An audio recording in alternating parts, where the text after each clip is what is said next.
Hello and welcome back to somebody on WrestleMania and to WrestleMania 42 night 2 out of 10. And yeah, it is a big show today. CM Punk, Roman Reigns for the world title, Jade Cargill versus Rhea Ripley for the women's title, and many other big matches, including Sami Zayn v Trick Williams. But we started things off with John Cena opening night 2 as the stage graphics changed from the dystopian look of night 1 to the blue cyberpunk-esque aesthetic. Before the first match was Oba Femi breaking Brock Lesnar's confidence early by knocking him down and out of the ring, causing the Beast Incarnate to lift the steel step before Paul Heyman calmed him. Femi met Lesnar outside by the Beast Incarnate, throwing into the steps and began to send the wall of Suplex City. He hit an F5 bar. Oba stood right back up, a chokeslam and a fall from Greg sealed the win for the Raw in a quick match. Afterwards, a shocked Femi head out the ramp while Lesnar left his gloves and boots in the ring, indicating that was the end of his career. It was perfect for Femi. He emphatically showcased that he's the next big monster in WWE, and Lesnar made him look completely unstoppable. A win like this is what Mania is made for. The ruler walked out a bigger star than he already was, and he was already the clearest rising star in the business. The match itself was simple, which was the best thing possible from Lesnar at this stage. He didn't need to do anything more. Femi will have the more competitive matches on the way to the world title. Even Lesnar seeing you retiring here was a great send-off. There was still speculation about he'll be retired by Gunther. There's no point prolonging it. The ring general doesn't need the rub. Femi deserves the spotlight more than the man who ended the Beast Incarnate's career. Let us hold and push Femi straight into the world title scene as he should be for the rest of the year. This is fantastic stuff and gets a 9 out of 10 from me. We then got the IC title ladder match. The chaos started early in this fight with wild aesthetic back and forth. A fierce true crime between Evans and McDonough ended with a springboard clothesline from the Young OG. As the action continued, Penta threw Ray over the top rope onto Rusev, who broke through a barrier ringside. Dragon took down the Master with a 619 and planted him with a Styles Clash. Penta sent McDonough onto a bridge loader with a Mexican Destroyer. The Young OG was the last man standing until Rusev tried to rip the ladder away from him. Evans responded with an OG cutter to redeem. Penta laid out the Young OG with a Mexican Destroyer and made it to the top ladder to win.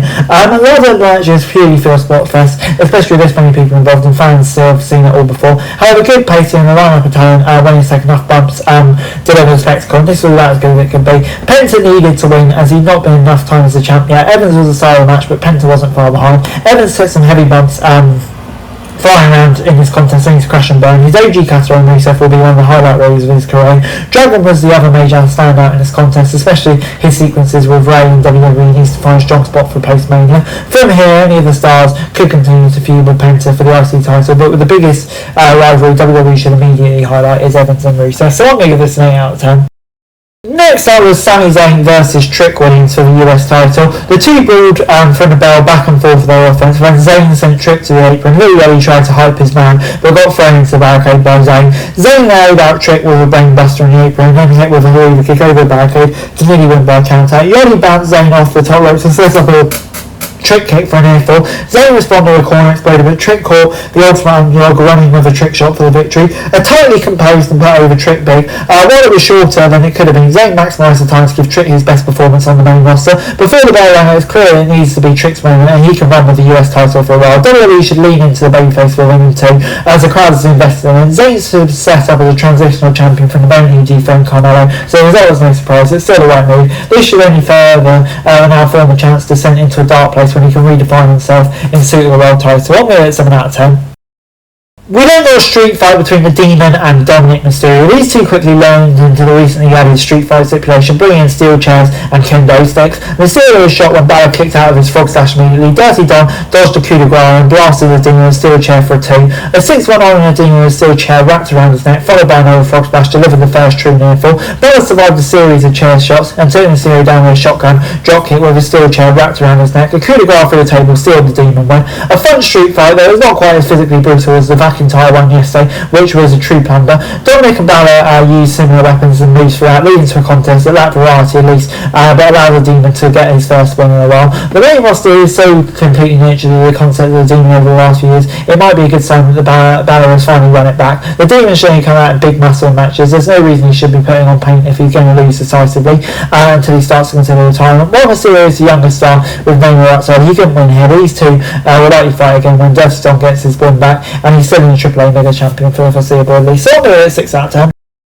We then got Jade Cargill versus Rhea Ripley for the women's title. Cargill quickly tried to establish dominance with waistline and used the ropes in the outside area to continue to lay into Ripley. The Eradicator laughed at Cargill's early offense and began her comeback. The Storm tried to overwhelm her with power, but Ripley continued to counter. Meechin arrived, followed by B-Fab for a distraction and boot into the post. Cargill took advantage of her version of a one-winged angel for a near fall. Io then arrived to lay out Meechin and B-Fab on the moonsault to the floor. After a final series of counters, Ripley caught Cargill a riptide for the dub. If anything was going to save this weekend, it was the women's division. And yeah, it was going to be Ripley too. She arrived with fire and gave Cargill easily her best match in WWE. It was not top 10 for Ripley's career, but that was mainly down to the interruption in the flow, courtesy of the interference, really similar to night one. The match got more time than any other women's match, but they could have used another 5 minutes to solidify Cargill in her biggest match today. It was never a bad idea to put the world title on Ripley though. I didn't feel like Cargill ever really got off the ground as a champ. Hopefully a reset and more competitive rivals can keep the Storm's chances let us to deliver and prove her worth beyond her reputation. Sky should move over to SmackDown with Ripley as soon as possible. These two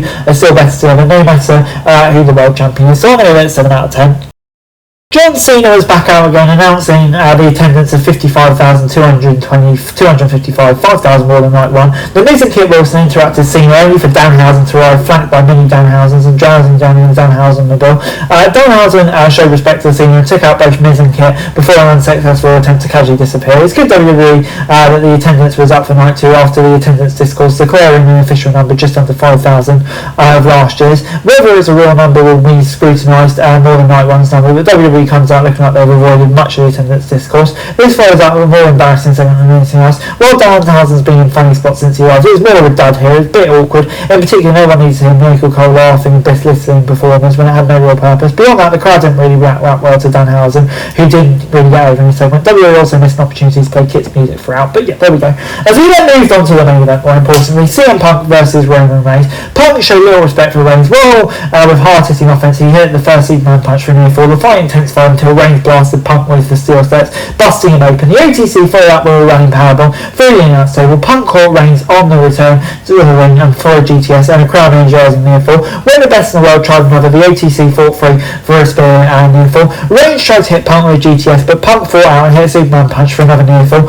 Punk took an Irish Father throwing the fan and went for a spear, only to get caught in a guillotine. Punk fought through into an anaconda, which Reigns turned right back into another guillotine. Punk fought free and began throwing hands with Reigns. The best in the world threw his hand tape at the OTC, distracting the ref for a low blow, and GTS yet could still not get the free. After Punk sent Reigns through the announce table an elbow drop, he tried to finish with a GTS, only to collapse. Reigns hit a spear and then followed up with a second spear for a double rope rebound for the victory. The ideal for a main event is to outshine everything else in the card, and they lived up to that. One night to have plenty more time than anything on night one. They also have made the most of the spotlight and build. For a words exchange and hatred promise, they backed out with action. This was smooth and athletic as Punk has looked in WWE while still selling the violence of the match. Reigns also looked great throughout, performing the most physical edge he had in years. These two laid it on each other, especially down the stretch. It was not just the best action of Mania, it was also one of the best Mania events in WWE's long history, fully elevated by their own ring mark of the two men showing at the top of their game. Despite the bluster of both men,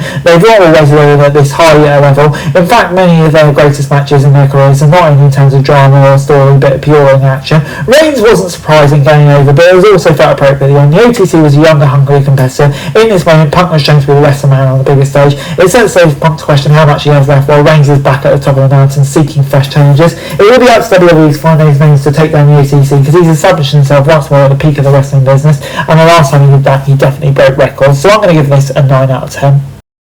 WrestleMania Night 2 gets an 8 out of 10 from me, and yeah, since WrestleMania moved to 2 nights, WWE has consistently delivered at least one quality night of action, and it was Night 2 this year. But one less match on the card set over tight pace, so it's not the pacing that sold this night's drawing, but strong, consistent work from the performers. Reigns v Punk delivered a main event to remember after a strong series of matches that also related to the talent involved. Fabian and Trick Williams left as premier stars. Even weaker matches like Don v Balor didn't take away, and contests like Cargo and Ripley, which could have used more time, didn't disappoint. And I did not have major surprises, delivering more conventional results, but the show actually benefited from that emphasis. This is about living in the moment of the show and shows, and should make Night 1 a forgotten afterthought when WWE move on from this year's show of shows. For this video, thanks very much for watching. Remember to like, share, subscribe, follow us on our socials, link in the description below for daily wrestling news, meme and content. Subscribe to our other channels on screen right now, that'd be greatly appreciated. Thanks very much for watching. Peace out.